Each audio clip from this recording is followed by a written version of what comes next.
ചെയ്തതിൻ്റെ ബാക്കി പ്രോബ്ലംസ് ആണ് ചെയ്യാൻ പോകുന്നത്. കഴിഞ്ഞ ദിവസം നമ്മൾ കപ്പാസിറ്റർ സീരീസ് പാരലൽ കോമ്പിനേഷന് പല ടൈപ്പ് പ്രോബ്ലംസ് ചെയ്തു. ഇനി അടുത്ത type problem. 3 capacitors are connected to a 12-volt battery as shown in figure. What is the effective capacitance? What is the potential drop across 2 microfarad capacitor? അപ്പോൾ നോക്കിക്കേ, effective capacitance കണ്ടുപിടിക്കാൻ വരെ നിങ്ങൾക്ക് ഇതിനകത്ത് അറിയാം. എന്നിട്ട് ഇവർ ചോദിച്ചേക്കുന്ന ഏത് നെക്രോസ് ആയിട്ടുള്ള പി ഡി കണ്ടുപിടിക്കാനാ? 2 മൈക്രോഫാരഡ് നെക്രോസ് ആയിട്ടുള്ള പി ഡി കണ്ടുപിടിക്കുക. അപ്പോൾ കഴിഞ്ഞ ദിവസം ചെയ്തത് കൂട്ട് ആദ്യം നമ്മൾ എന്ത് ചെയ്യാം? എഫക്റ്റീവ് കപ്പാസിറ്റൻസ് കണ്ടുപിടിക്കുമ്പോൾ ആദ്യം നമ്മൾ ചെയ്യേണ്ടത് എന്താണ്? ഈ കോംപ്ലിക്കേറ്റഡ് സർക്യൂട്ടിൻ്റെ എഫക്റ്റീവ് കപ്പാസിറ്റൻസ്. അപ്പോൾ ഈ 2 മൈക്രോഫാരഡും 4 മൈക്രോഫാരഡും എങ്ങനെയാണ്? പാരലാണ്. അപ്പോൾ അവിടുത്തെ എഫക്റ്റീവ് കപ്പാസിറ്റൻസ് നമുക്ക് സി ഡാഷ് ഈക്വൽ ടു എന്തെന്ന് എഴുതാം? 2 + 4 = 6 മൈക്രോഫാരഡ് എന്ന് എഴുതാം. ഈ 6 മൈക്രോഫാരഡും 3 മൈക്രോഫാരഡും എങ്ങനെയാണ്? സീരീസിലാണ്. അപ്പോൾ അവിടുത്തെ effective capacitance C double dash equal to നമുക്ക് എന്തെന്ന് എഴുതാം? 6 × 3 / 6 + 3 അല്ലയോ? 18 / 9 = എത്ര കിട്ടും? 2 മൈക്രോഫാരഡ് എന്ന് കിട്ടും എഫക്റ്റീവ് കപ്പാസിറ്റൻസ് ഇല്ലയോ? അപ്പോൾ ഇനി നമുക്ക് കണ്ടുപിടിക്കേണ്ടത് ഓരോ 2 മൈക്രോഫാരഡ് നെക്രോസ് ആയിട്ടുള്ള പൊട്ടൻഷ്യൽ ഡ്രോപ്പ് അറിയണമെങ്കിൽ നമ്മൾ എന്ത് കണ്ടുപിടിക്കണം? അവിടുത്തെ ടോട്ടൽ ചാർജ് കണ്ടുപിടിക്കണം ഇല്ലയോ? ടോട്ടൽ ചാർജ് എന്ന് പറഞ്ഞു കഴിഞ്ഞാൽ എത്രയായിരിക്കും? അപ്പോൾ ഈ ഡയഗ്രാം ഒന്നുകൂടെ സിംപ്ലിഫൈ ചെയ്ത് നമുക്ക് വരയ്ക്കാം. 2-ൻ്റെയും 4-ൻ്റെയും എഫക്റ്റീവ് ആണ് 6 മൈക്രോഫാരഡ്. അതെന്ന് പറയുന്നത് 3 മൈക്രോഫാരഡുമായിട്ട് എങ്ങനെയാണ്? സീരീസിലാണ്. ഇത് ഒരു 12 വോൾട്ട് സപ്ലൈ ആയിട്ട് കണക്ട് ചെയ്തേക്കാം ആണല്ലോ. അപ്പോൾ ഇവിടുത്തെ ടോട്ടൽ ചാർജ് ആണ് നമുക്ക് കണ്ടുപിടിക്കുന്നത്. അപ്പോൾ Q = എന്താണ്? സി ഡബിൾ ഡാഷ് ഇവിടുത്തെ എഫക്റ്റീവ് കപ്പാസിറ്റൻസ് ഇൻറ്റു അവിടുത്തെ പൊട്ടൻഷ്യൽ ഡ്രോപ്പ്. എഫക്റ്റീവ് കപ്പാസിറ്റൻസ് എത്രയാണ്? 2 മൈക്രോഫാരഡ്. അപ്പോൾ 2 × 10⁻⁶ ഇൻറ്റു പൊട്ടൻഷ്യൽ ഡ്രോപ്പ് എത്രയാണ്? 12 ചെയ്യുമ്പോൾ നമുക്ക് എത്ര കിട്ടും? 24 × 10⁻⁶ കൂളോംബ് അല്ലെങ്കിൽ 24 മൈക്രോ കൂളോംബ് എന്ന് കിട്ടും ആണല്ലോ. ഇനി നമുക്കറിയാം സീരീസ് കോമ്പിനേഷൻ, അതായത് ഇതിൻ്റെ രണ്ടിൻ്റെ എഫക്റ്റീവ് വാല്യൂ 6 മൈക്രോഫാരഡ്, അതും 3 മൈക്രോഫാരഡൂടെ സീരീസിലാണ്. അപ്പോൾ ഒരു സീരീസ് കോമ്പിനേഷനിലാണെങ്കിൽ ആ രണ്ടിടത്തെയും ചാർജ് എങ്ങനെയാണ്? സെയിം ആണ്. പൊട്ടൻഷ്യലാണ് വേരി ചെയ്യുന്നത് അല്ലയോ? അപ്പോൾ നമുക്ക് എന്ത് ചെയ്യണം? ആദ്യം 6 മൈക്രോഫാരഡ് നെക്രോസ് ആയിട്ടുള്ള പൊട്ടൻഷ്യൽ ഡ്രോപ്പ്. അപ്പോൾ നമുക്ക് എങ്ങനെ എഴുതാം? V1 = Q / അവിടുത്തെ കപ്പാസിറ്റൻസ് എത്രയാണ്? 6 മൈക്രോഫാരഡ്. Q എത്രയാണ്?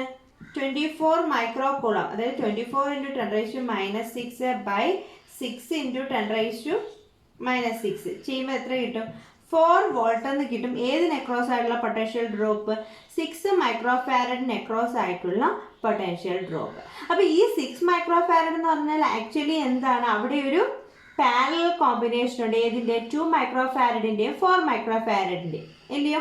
നമ്മൾ പാരലൽ കോമ്പിനേഷൻ പഠിച്ചപ്പോൾ പറഞ്ഞതാണ് രണ്ട് കപ്പാസിറ്റേഴ്സ് പാരലാണ്. അതിനെ എക്സ്റ്റേണൽ ആയിട്ടൊരു ബാറ്ററി ആയിട്ട് കണക്ട് ചെയ്താൽ രണ്ടിടത്തെയും പൊട്ടൻഷ്യൽ എങ്ങനെയായിരിക്കും? സെയിം ആയിരിക്കും. അപ്പോൾ ഇതിൻ്റെ ടോട്ടൽ പൊട്ടൻഷ്യൽ എത്രയാണ്? നമുക്കിവിടെ കിട്ടി 4 വോൾട്ട് എന്ന് കിട്ടി അല്ലേ? ഇതിൻ്റെ ടോട്ടൽ പൊട്ടൻഷ്യൽ ഈ 12 വോൾട്ടിൽ ഒരു പോർഷൻ ഇവിടെ എത്രയായിട്ട് വരുന്നത്? 4 വോൾട്ട് ആണ് ഇവിടെ വരുന്നത്. ഈ 12-ൽ 4 വോൾട്ട് ആണ് ഇതിന് അക്രോസ് ആയിട്ട് വരുന്നത്. അപ്പോൾ ഈ 4 വോൾട്ട് ഇവിടെ ഈ പാരലൽ കോമ്പിനേഷനിൽ 2 മൈക്രോഫാരഡിനും 4 മൈക്രോഫാരഡിനും അക്രോസ് ആയിട്ടുള്ള പൊട്ടൻഷ്യൽ ഡ്രോപ്പ് എത്ര തന്നെയായിരിക്കും? 4 വോൾട്ട് തന്നെയായിരിക്കും. കാരണം എന്താണത്? Parallel combination. അപ്പോൾ what is the potential drop across 2 microfarad capacitor എന്ന് ചോദിച്ചാൽ എത്രയായിരിക്കും? 4 വോൾട്ട് ആയിരിക്കും. അപ്പോൾ അല്ല ഇനി ചോദിക്കുകയാണ് നമുക്ക് 4 മൈക്രോഫാരഡിന് അക്രോസ് ആയിട്ടുള്ള പൊട്ടൻഷ്യൽ ഡ്രോപ്പ് ചോദിച്ചാൽ എത്ര തന്നെയാണ്? 4 വോൾട്ട് തന്നെയാണ്. അപ്പോൾ ഒന്നും കൂടെ പറയാം. 3 capacitors are connected to a 12 volt battery. അതിൻ്റെ ഡയഗ്രാം നമുക്ക് തന്നിട്ടുണ്ട്. അങ്ങനെയാണെങ്കിൽ എഫക്റ്റീവ് കപ്പാസിറ്റൻസ്. അപ്പോൾ നമ്മൾ എപ്പോഴും ഇങ്ങനെയുള്ള കോമ്പിനേഷനിൽ കോംപ്ലിക്കേറ്റഡ് ആയിട്ടുള്ള കണക്ഷൻ എവിടെ വരുന്നു അത് ആദ്യം ചെയ്യുക ഇല്ലയോ? അപ്പോൾ 2ഉം 4ഉം പാരലൽ ആണെങ്കിൽ അതിൻ്റെ എഫക്റ്റീവ് വാല്യൂ നമുക്ക് 6 എന്ന് കിട്ടും. പിന്നെ അത് 3 മൈക്രോഫാരഡുമായിട്ട് സീരീസിലാണ്. രണ്ട് കപ്പാസിറ്റേഴ്സ് സീരീസിലാണെങ്കിൽ അതിൻ്റെ എഫക്റ്റീവ് വാല്യൂ കണ്ടുപിടിച്ച് എത്ര കിട്ടി? 2 മൈക്രോഫാരഡ് കിട്ടി. പിന്നെ നമുക്ക് രണ്ടാമത്തെ പാർട്ട് ക്വസ്റ്റ്യൻ എന്താണ്? 2 മൈക്രോഫാരഡ് നെക്രോസ് ആയിട്ടുള്ള എന്ത് കണ്ടുപിടിക്കണം? പൊട്ടൻഷ്യൽ ഡ്രോപ്പ് കണ്ടുപിടിക്കണം. പൊട്ടൻഷ്യൽ ഡ്രോപ്പ് കണ്ടുപിടിക്കണമെങ്കിൽ നമുക്ക് ഈ കോമ്പിനേഷൻ്റെ ഹോൾ ചാർജ് കണ്ടുപിടിക്കണം. അപ്പോൾ ഇവിടെ എന്ന് പറഞ്ഞാൽ സീരീസ് കോമ്പിനേഷൻ. അപ്പോൾ ടോട്ടൽ ചാർജ് എന്ന് പറഞ്ഞാൽ രണ്ടിടത്തും സെയിം ആണ് വരുന്നത് ഇല്ലയോ? ടോട്ടൽ ചാർജ് രണ്ടിടത്തും സെയിം ആയിട്ട് വരും. അപ്പോഴോ Q ഈക്വൽ ടു എന്തെന്ന് വരും? C ഡബിൾ ഡാഷ് വി, അവിടുത്തെ effective capacitance into V. Effective capacitance എത്ര കിട്ടി? 2 ഇൻറ്റു 10⁻⁻6 കിട്ടി. 2 ഇൻറ്റു 10⁻�6 ഇൻറ്റു പൊട്ടൻഷ്യൽ എത്രയാണ്? 12. അപ്പോൾ ടോട്ടൽ ചാർജ് എത്ര കിട്ടി? 24 മൈക്രോ കൂളംബ് കിട്ടി. അപ്പോൾ ഇതിന് അക്രോസ് ആയിട്ടുള്ള ടോട്ടൽ ചാർജും 24, ഇതിന് അക്രോസ് ആയിട്ടുള്ളതും ടോട്ടൽ ചാർജ് 24. അങ്ങനെയാണെങ്കിൽ ഇതിന് അക്രോസ് ആയിട്ടുള്ള പൊട്ടൻഷ്യൽ നമുക്ക് കണ്ടുപിടിക്കുക എത്രയാണ്? Q ഡിവൈഡ് ബൈ അവിടുത്തെ കപ്പാസിറ്റൻസ് എത്ര കിട്ടി? 4 വോൾട്ട് കിട്ടി. അപ്പോൾ നമുക്ക് ഈ 6 മൈക്രോ ഫാരഡിന് അക്രോസ് ആയിട്ടുള്ള പൊട്ടൻഷ്യൽ ഡ്രോപ്പ് എത്രയാണ്? 4 വോൾട്ട്. അപ്പോൾ ഇവിടെ കിട്ടുന്ന ഈ പാരലൽ കോമ്പിനേഷൻ കിട്ടുന്ന ടോട്ടൽ പൊട്ടൻഷ്യൽ 4 വോൾട്ട് ആണ്. ഒരു പാരലൽ കോമ്പിനേഷൻ ആണെങ്കിൽ രണ്ടിടത്തെയും പൊട്ടൻഷ്യൽ സെയിം ആയിരിക്കും, ചാർജ് എങ്ങനെയായിരിക്കും? ഡിഫറൻ്റ് ആയിരിക്കും. അപ്പോൾ 2 മൈക്രോ ഫാരഡിന് അക്രോസ് ആയിട്ടുള്ള പൊട്ടൻഷ്യൽ ഡ്രോപ്പ് എത്രയായിരിക്കും? 4 വോൾട്ട് ആയിരിക്കും. അടുത്ത problem, A 12 picofarad capacitor is connected to 50 volt battery. How much electrostatic energy is stored? അപ്പോൾ കപ്പാസിറ്ററിൽ സ്റ്റോർ ചെയ്തേക്കുന്ന എനർജി കണ്ടുപിടിക്കാനുള്ള ഇക്വേഷനാണ്.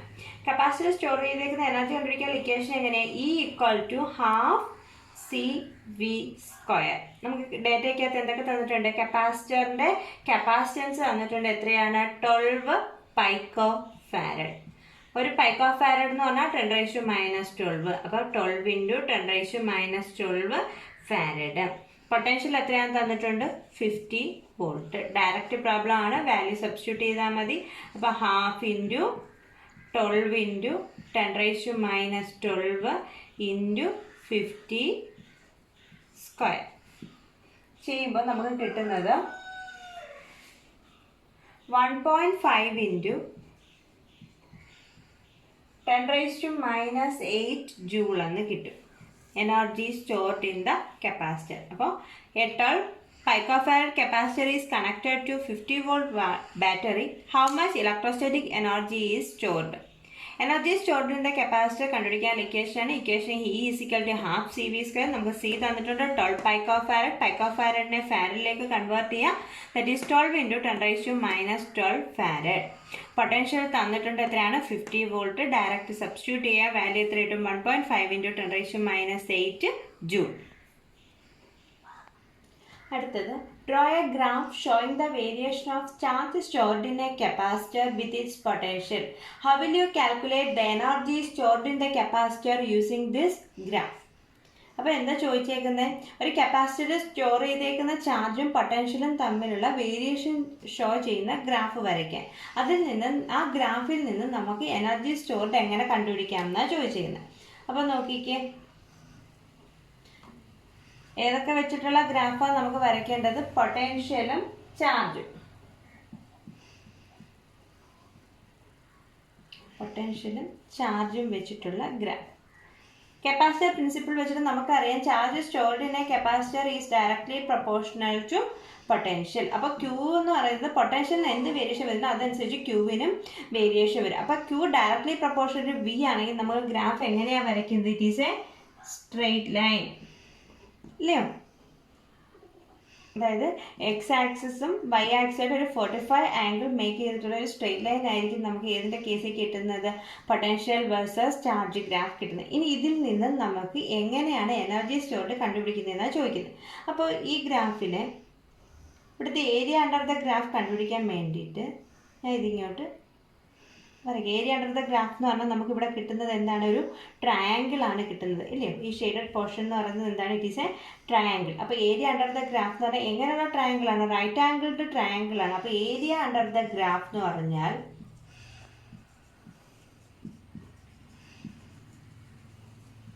എന്താണ്? ഈ റൈറ്റ് ആംഗിൾഡ് ട്രയാങ്കിളിൻ്റെ ഏരിയ എങ്ങനെയാണ്? ഹാഫ് ബി ഇൻറ്റു എച്ച് ആണ്. ഇത് ഹാഫ് ഇൻറ്റു ഇവിടെ ബേസ് എന്ന് പറഞ്ഞാൽ എന്താണ്? ചാർജാണ്. ക്യൂ ഇൻറ്റു ഹൈറ്റ് എന്ന് പറഞ്ഞാൽ എന്താണ്? പൊട്ടൻഷ്യലാണ്. നമുക്ക് കപ്പാസിറ്റർ പ്രിൻസിപ്പിൾ വെച്ചിട്ട് നമുക്കറിയാം ക്യൂ ഈക്വൽ ടു എന്താണ്? സി വി ആണ്. ക്യൂവിന് പകരം സി വി എന്ന് കൊടുക്കുക. അപ്പോൾ half into C V into V, അതായത് ഈക്വൽ ടു ഹാഫ് CV². ഇത് ഏതിൻ്റെ ഇക്വേഷനാണ്? എനർജി സ്റ്റോർഡിൻ്റെ ഇക്വേഷൻ. ഒരു കപ്പാസിറ്റർ സ്റ്റോർ ചെയ്തേക്കുന്ന എനർജിയുടെ ഇക്വേഷനാണ് ഇത്, ഹാഫ് CV². അപ്പോൾ പൊട്ടൻഷ്യൽ വേഴ്സസ് ചാർജ് ഗ്രാഫിൽ നിന്ന് എനർജി സ്റ്റോർഡ് എങ്ങനെ കണ്ടുപിടിക്കാൻ വെച്ചാൽ നമ്മൾ എന്ത് കണ്ടുപിടിച്ചാൽ മതി? ഏരിയ അണ്ടർ ദ ഗ്രാഫ് കണ്ടുപിടിച്ചാൽ മതി. അപ്പോൾ വേരിയേഷൻ ഓഫ് എന്ത് charge stored in a capacitor with potential എന്ന് പറഞ്ഞാൽ എന്താണ്? It is a straight line ആണ്. അതിൽ നിന്നും നമുക്ക് എന്ത് കിട്ടുന്നത്? എനർജി സ്റ്റോർഡ് കിട്ടാൻ വേണ്ടിയിട്ട് എന്ത് ചെയ്താൽ മതി? ആ ഗ്രാഫിൻ്റെ ഏരിയ അണ്ടർ ദ ഗ്രാഫ് കണ്ടുപിടിച്ചാൽ മതി, അല്ലയോ? ഏരിയ അണ്ടർ ദ ഗ്രാഫ് കണ്ടുപിടിക്കുമ്പോൾ നമുക്ക് എന്ത് കിട്ടും? ഹാഫ് Q ഇൻറ്റു വി എന്ന് കിട്ടും. Q എന്ന് പറഞ്ഞാൽ സി വി ആണ്, അതായത് ഹാഫ് സി വി സ്ക്വയർ. ഇതെന്ന് പറയുന്നത് ഏതിന് ഈക്വൽ ആണ്? എനർജി സ്റ്റോർഡിന് ഈക്വൽ ആണ്.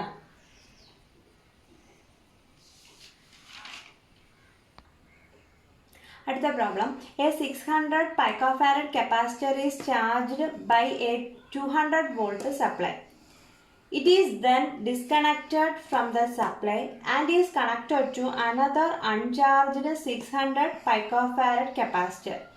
How much electrostatic energy is lost in the process? അപ്പോൾ ആദ്യം നമ്മളൊരു 200 വോൾട്ട് സപ്ലൈ ഒരു 600 പൈക്കോഫാരഡ് കപ്പാസിറ്ററിനെ ചാർജ് ചെയ്യാൻ വേണ്ടി യൂസ് ചെയ്തു. പിന്നെ നമ്മൾ എന്ത് ചെയ്തു? ഇതിനെ ഡിസ്കണക്ട് ചെയ്തിട്ട് എന്ത് ചെയ്തു? ഒരു 600 പൈക്കോഫാരഡ് കപ്പാസിറ്ററുമായിട്ട് ഇതിനെ കണക്ട് ചെയ്തു. അങ്ങനെയാണെങ്കിൽ ആ പ്രോസസ്സിൽ എത്രത്തോളം ഇലക്ട്രോസ്റ്റാറ്റിക് എനർജി ലോസ് ചെയ്തു എന്നാണ് പറയും. അപ്പോൾ ആദ്യം നമ്മൾ എന്ത് ചെയ്യണം? 600 പൈക്കോഫാരഡ് മാത്രം കണക്ട് ചെയ്തുകൊണ്ടിരുന്നപ്പോഴുള്ള എനർജി സ്റ്റോർഡ് കണ്ടുപിടിക്കണം. അതായത് ഇനി നമുക്ക് ഫസ്റ്റ് കേസ്, അതായത് 600 പൈക്കോഫാരഡോട് മാത്രം കണക്ട് ചെയ്തപ്പോഴുള്ള എനർജി സ്റ്റോർഡാണ് കണ്ടുപിടിക്കുന്നത്. അതായത് ഇ ഈക്വൽ ടു എങ്ങനെയാണ്? Half C V square. Capacitance എത്രയാണ്? ആദ്യത്തെ case C equal to 600 picofarad. അതിനെ ഫാരഡിലേക്ക് കൺവേർട്ട് ചെയ്യുക. 600 ഇൻറ്റു 10⁻⁻12 ഫാരഡ്. ഇവിടുത്തെ പൊട്ടൻഷ്യൽ എന്ന് പറഞ്ഞാൽ 200 വോൾട്ട് ആണ്. വാല്യൂ സബ്സ്റ്റിറ്റ്യൂട്ട് ചെയ്യുമ്പോൾ നമുക്ക് എത്ര കിട്ടും? ഹാഫ് ഇൻറ്റു സി എത്രയാണ്? 600 into 10⁻12 into V a 200 square ചെയ്യുമ്പോൾ നമുക്ക് കിട്ടുന്നത് 1.2 ഇൻറ്റു 10⁻⁻5 ജൂൾ എന്ന് കിട്ടി. ഇത് കാൽക്കുലേറ്റ് ചെയ്യുമ്പോൾ നമുക്ക് കിട്ടും 1.2 ഇൻറ്റു 10⁻⁵5 ജൂൾ. ഫസ്റ്റ് വരി മാത്രമേ നമ്മളിപ്പോൾ ചെയ്തുള്ളൂ. A 600 picofarad capacitor is charge by a 200 volt supply. അപ്പോൾ ഉണ്ടാകുന്ന എനർജി സ്റ്റോർഡാണ് നമുക്ക് എത്ര കിട്ടി? E equal to first energy stored എന്ന് പറഞ്ഞാൽ എത്ര കിട്ടി? 1.2 ഇൻറ്റു 10⁻⁵5 ജൂൾ എന്ന് കിട്ടി. ഫസ്റ്റ് പാർട്ട് നമ്മൾ ചെയ്തു. ഇനി അതിൻ്റെ സെക്കൻഡ് പാർട്ട് പറയുന്നത് എന്താണ്? ഇപ്പോൾ നമ്മൾ ഈ 600 പൈക്കോഫാരഡിനെ ചാർജ് ചെയ്യാനായിട്ട് ഒരു 200 വോൾട്ട് ബാറ്ററി ആയിട്ട് കണക്ട് ചെയ്തിട്ടുണ്ട്, ഇല്ലയോ? 600 പൈക്കോഫാരഡിനെ ചാർജ് ചെയ്യാനായിട്ട് ഒരു 200 വോൾട്ട് സപ്ലൈ ആയിട്ട് കണക്ട് ചെയ്തിട്ടുണ്ട്. സെക്കൻഡ് അപ്പം പിന്നെന്താ പറഞ്ഞേക്കുന്നത്? ഇതിനെ നമ്മൾ ഡിസ്കണക്ട് ചെയ്തു. ഏതിൽ നിന്ന്? ഈ സപ്ലൈയിൽ നിന്ന് ഇതിനെ ഡിസ്കണക്ട് ചെയ്തു. അപ്പം രണ്ടും നമ്മൾ എന്ത് ചെയ്തു? ഡിസ്കണക്ട് ചെയ്തു. അപ്പോൾ ഇത് ഡിസ്കണക്റ്റഡ് ആയല്ലോ. ഡിസ്കണക്ട് ചെയ്തിട്ട് എന്താ ചെയ്തതെന്ന് പറഞ്ഞാൽ അനദർ അൺചാർജ്ഡ് ആയിട്ടുള്ളൊരു 600 പൈക്കോഫാരഡുമായിട്ട് ഇതിനെ കണക്ട് ചെയ്തു. ഡിസ്കണക്ട് ചെയ്തിട്ട് ഒരു 600 പൈക്കോഫാരഡും കൂടി ഇതുമായിട്ട് കണക്ട് ചെയ്തു, ഇല്ലയോ? അങ്ങനെയാണെങ്കിൽ ആ പ്രോസസ്സിൽ എത്രത്തോളം എനർജി ലോസ് ചെയ്തു എന്നാണ് ചോദിച്ചിരുന്നത്. അപ്പോൾ നമ്മൾ നേരത്തെ ഒരു 600 മാത്രം വെച്ചുള്ള എനർജി സ്റ്റോർഡ് എത്ര കിട്ടി?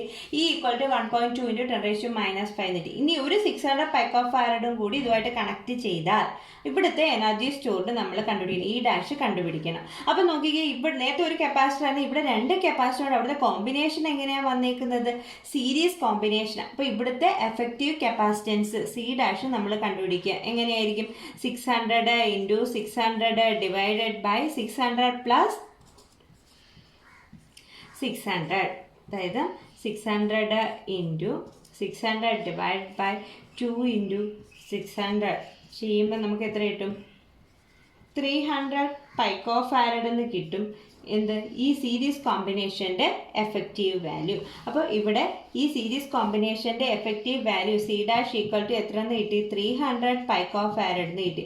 രണ്ടും ഇതും കണക്ട് ചെയ്തേക്കുന്നത് ഏതുമായിട്ടാണ്? 200 വോൾട്ട് സപ്ലൈ ആയിട്ടാണ്. അപ്പോൾ പുതിയ എനർജി എന്ന് പറഞ്ഞാൽ half C dash V square എന്ന് എഴുതാം, അല്ലേ? അപ്പോൾ ഹാഫ് ഇൻറ്റു സി ഡാഷിൻ്റെ വാല്യൂ എത്രയാണ്?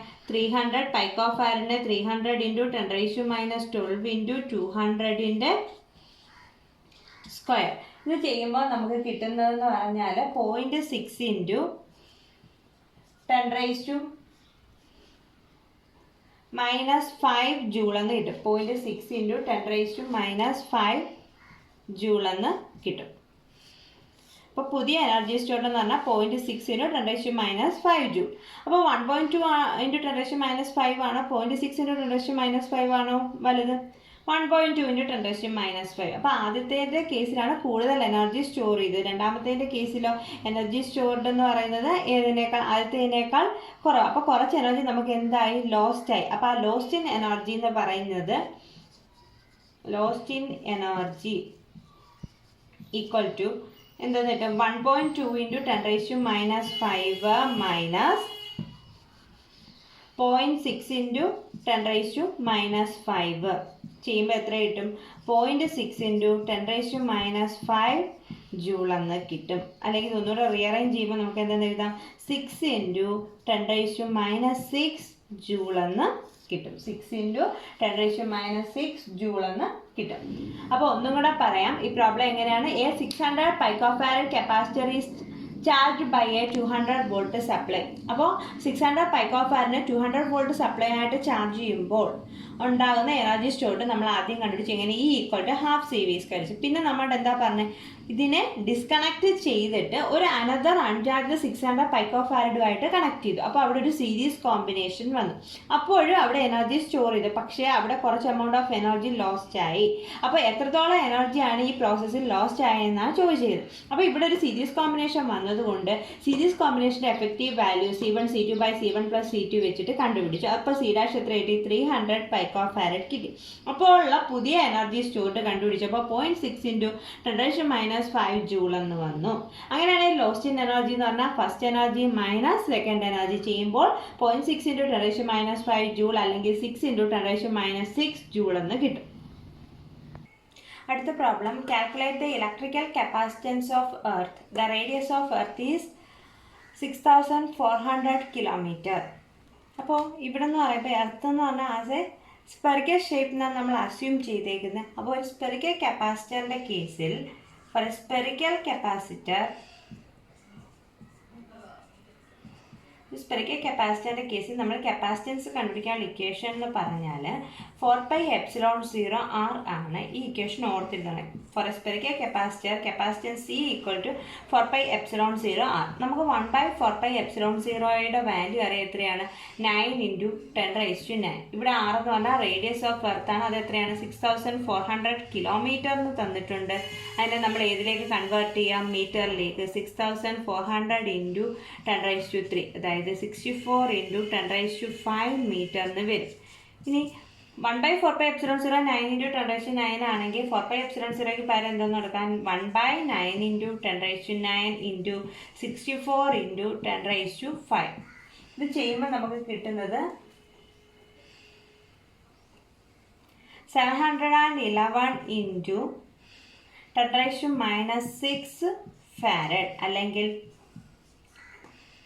711 മൈക്രോഫാരഡ് എന്ന് കിട്ടും. എന്ത്? സ്പെറിക്കൽ കപ്പാസിറ്റൻസ്, അതായത് എർത്തിൻ്റെ ഇലക്ട്രിക്കൽ കപ്പാസിറ്റൻസ് എത്രയാണെന്ന് ചോദിച്ചാൽ. സ്പെറിക്കൽ കപ്പാസിറ്ററിൻ്റെ കേസിൽ കപ്പാസിറ്റൻസ് കണ്ടുപിടിക്കുന്നത് C = 4πε0 r ആണ്. 1/4πε0 എന്ന് പറഞ്ഞാൽ 9 × 10⁻⁹ ആണ്. ആ വാല്യൂ സബ്സ്റ്റിറ്റ്യൂട്ട് ചെയ്ത് r എന്ന് പറഞ്ഞാൽ റേഡിയസ് ഓഫ് എർത്ത് ആണ്. അപ്പോൾ കാൽക്കുലേറ്റ് ചെയ്യുമ്പോൾ ഇത്രയും കിട്ടും വാല്യൂ. അടുത്ത problem, A regular hexagon of side 10 cm has a charge 5 microcoulomb at each of its vertices. Calculate the potential at the center of the hexagon. അപ്പോൾ നമുക്കൊരു ഹെക്സഗൺ തന്നിട്ടുണ്ട്. അതിൻ്റെ ഓരോ വെർട്ടീസസിലും എന്തുണ്ടെന്ന് പറഞ്ഞാൽ 5 microcoulomb ചാർജ് വെച്ചിട്ടുണ്ട്. അങ്ങനെയാണെങ്കിൽ ഹെക്സഗണിൻ്റെ സെൻറ്ററിലെ പൊട്ടൻഷ്യൽ കാൽക്കുലേറ്റ് ചെയ്യണം. പൊട്ടൻഷ്യൽ കാൽക്കുലേറ്റ് ചെയ്യാനുള്ള ഇക്വേഷൻ എങ്ങനെ? V = 1/4πε0 Q/r. അപ്പോൾ റെഗുലർ ഹെക്സഗൺ ആകുമ്പോൾ അതിൻ്റെ ഡയഗണൽസ് ഒക്കെ വരച്ചിട്ട് നമ്മൾ ഇവിടുത്തെ ആംഗിൾസ് നോക്കുമ്പോൾ ഇത് 60 ഡിഗ്രി, ഇത് 60 ഡിഗ്രി, 60 ഡിഗ്രി. മാത്സിൽ പഠിച്ചിട്ടുള്ളതാണ് റെഗുലർ ഹെക്സഗണിൻ്റെ പ്രത്യേകത. അപ്പോൾ ഈ 3 ആംഗിൾസ് സെയിം ആണെങ്കിൽ അതൊരു ഇക്ലാറ്ററൽ ട്രയാങ്കിൾ. ഒരു ഇക്ലാറ്ററൽ ട്രയാങ്കിൾ ആണെങ്കിൽ അതിൻ്റെ എല്ലാ സൈഡും ഈക്വൽ ആയിരിക്കും. അതായത് OA = AB = OB അല്ലേ? അപ്പോൾ ഓരോ സൈഡും AB എന്ന് പറഞ്ഞാൽ 10 cm, BC എന്ന് പറഞ്ഞാൽ 10 cm ആണെന്ന് തന്നിട്ടുണ്ട്. അപ്പോൾ ഓരോന്നും ഓരോ ഇക്വിലാറ്ററൽ ട്രയാങ്കിൾ ആയതുകൊണ്ട് തന്നെ നമുക്ക് എങ്ങനെ എഴുതാം? OA = OB = OC = OD = OE = OF = എത്രയാണ് എ ബി, അതായത് എത്രയാണ് 10 സെൻറ്റിമീറ്റർ ആണെന്ന് തന്നിട്ടുണ്ട്. 10 സെൻറ്റിമീറ്റർ എന്ന് പറഞ്ഞു കഴിഞ്ഞാൽ എത്ര വരും? സെൻറ്റിമീറ്ററിനെ മീറ്ററിലോട്ട് കൺവേർട്ട് ചെയ്യുക 10 × 10⁻², ഇല്ല? അപ്പോൾ നമുക്ക് എന്ത് കിട്ടി? ആറിൻ്റെ വാല്യൂ എത്ര കിട്ടി? 10 × 10⁻², അല്ലെങ്കിൽ 0.1 മീറ്റർ ആണ് ആറെന്ന് പറയുന്നത്. സെൻറ്ററിൽ നിന്ന് ഓരോ വെർട്ടീസസിലേക്കുമുള്ള ഡിസ്റ്റൻസ്. അപ്പം സെൻറ്ററിലേക്കുള്ള പൊട്ടൻഷ്യൽ എന്ന് പറയുമ്പോൾ ഓരോ വെർട്ടീസസിലെയും ചാർജ് മൂലം ഇവിടെ എന്തുണ്ടാകും? പൊട്ടൻഷ്യൽ ഉണ്ടാകും.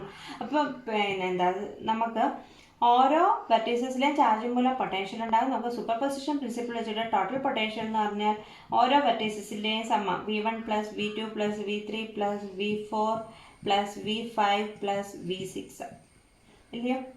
ഇവിടുത്തെ എല്ലാ ഇക്വേഷനും എല്ലായിടത്തെയും ചാർജും ഡിസ്റ്റൻസും സെയിം തന്നെയാണ്, ഇല്ലയോ? എല്ലായിടത്തും 1/4πε0 ചാർജ് എത്രയാണ്? 5/0.1 ആണ് എല്ലായിടത്തും വരുന്നത്. അപ്പോൾ നമുക്ക് ഇതിനെ എല്ലാം സെപ്പറേറ്റ് ആഡ് ചെയ്യുന്നതിന് വരെ നമുക്ക് എന്താണെന്ന് എഴുതാം? എല്ലായിടത്തും വാല്യൂ സെയിം ആയതുകൊണ്ട് നമുക്ക് 6 × V1 എന്ന് എഴുതാം. കാരണം എന്താ? V1 = V2 = V3 = V4 = V5 = V6 ആണ്. എല്ലായിടത്തെയും പൊട്ടൻഷ്യൽ സെയിം ആണ്. അപ്പം 6 × 1/4πε0 ചാർജ് എത്രയാണ്? 5 × 10⁻⁻6, 5 മൈക്രോ കൂളംബ. ഡിസ്റ്റൻസ് എത്രയാണ്?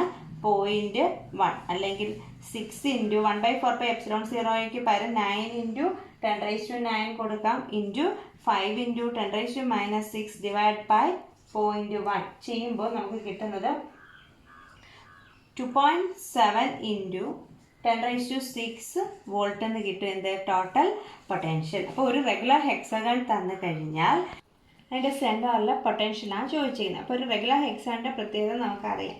അപ്പോൾ അവിടെ ഇക്വലാറ്ററൽ ട്രയാങ്കിൾസ് ആണ് അവിടെ വരുന്നത്. അപ്പോൾ അതിൻ്റെ ഓരോ സൈഡും ഈക്വൽ ആണ്. സെൻറ്ററിൽ നിന്ന് ഓരോ വെർട്ടീസസിലേക്കുള്ള ഡിസ്റ്റൻസും സെയിം ആയിരിക്കും. അതായത് സൈഡിലെ വാല്യൂവിന് ഈക്വൽ ആയിരിക്കും. അങ്ങനെയാണെങ്കിൽ ടോട്ടൽ പൊട്ടൻഷ്യൽ എന്ന് പറഞ്ഞാൽ ഓരോ വെർട്ടീസസിലെയും ചാർജ് മൂലമുള്ള പൊട്ടൻഷ്യൽ. എല്ലാ വെർട്ടീസസിലും 5 മൈക്രോ കൂളം ചാർജാണ് വെച്ചേക്കുന്നതെന്ന് പറഞ്ഞിട്ടുണ്ട്. എല്ലാത്തിനും സെൻറ്ററിലേക്കുള്ള ഡിസ്റ്റൻസ് സെയിം ആണ്. അപ്പോൾ നമുക്ക് എന്ത് ചെയ്താൽ വെർട്ടീസസിൻ്റെ എണ്ണം എടുത്തിട്ട് ഒരെണ്ണത്തിൻ്റെ പൊട്ടൻഷ്യൽ കൊണ്ട് മൾട്ടിപ്ലൈ ചെയ്താൽ മതി. എന്നിട്ട് വാല്യൂ സബ്സ്റ്റിറ്റ്യൂട്ട് ചെയ്ത് റീഅറേഞ്ച് ചെയ്യുമ്പോൾ നമുക്ക് എത്ര കിട്ടും? 2.7 × 10⁻6 വോൾട്ട് എന്ന് കിട്ടും.